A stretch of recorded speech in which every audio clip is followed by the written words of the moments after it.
Everybody loved them some OJ Simpson. He was the first black athlete that was able to go across racial lines. He was hawking Chevrolets before it was fashionable. He was on these, Naked Gun kinds of movies, joking around. Everybody loved them some OJ Simpson.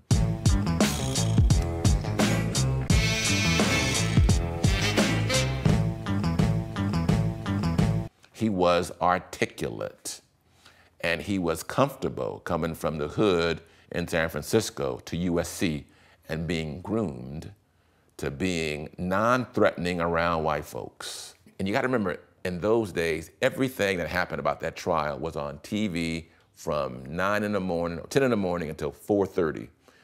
Your listeners might not understand it was on in every barbershop, in every liquor store, in every beauty parlor. They were watching the OJ Simpson trial the entire day. It was the new soap opera.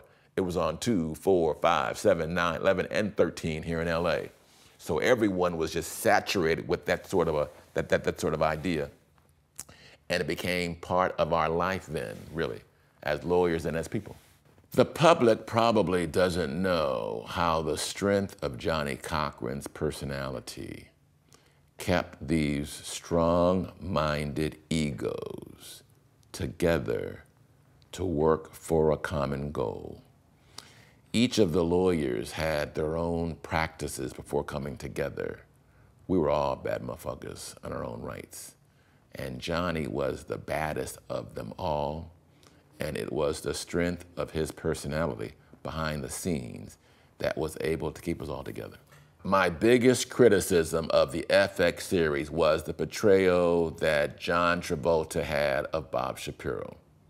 Bob Shapiro was an asshole, but he was not that big of an asshole, okay? Bob Shapiro, it was a caricature to me of Bob Shapiro, and more than any other portrayal, it was the one that was most off-based. Now don't get me wrong, Bob Shapiro did some fucked up shit. He never got over the transition of the Dream Team shifting from him to Johnnie Cochran.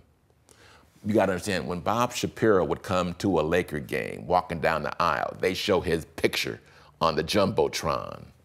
When he would go into the Palm restaurant on the West Side, they would stop and start clapping. Okay, he was the shit. And then the leadership changed once the trial changed, because Bob Shapiro had never been in a murder trial.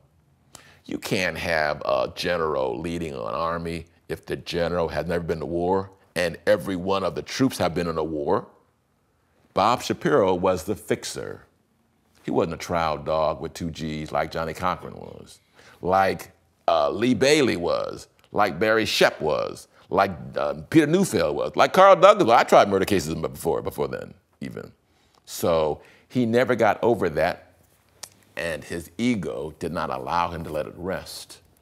And after the trial, he had the audacity in an interview to say that Johnnie Cochran had played the race card and had dealt from the bottom of the deck, which was almost as hypocritical as the Republicans are in terms of this new Supreme Court nomination. Thanks for watching StreetTV.net.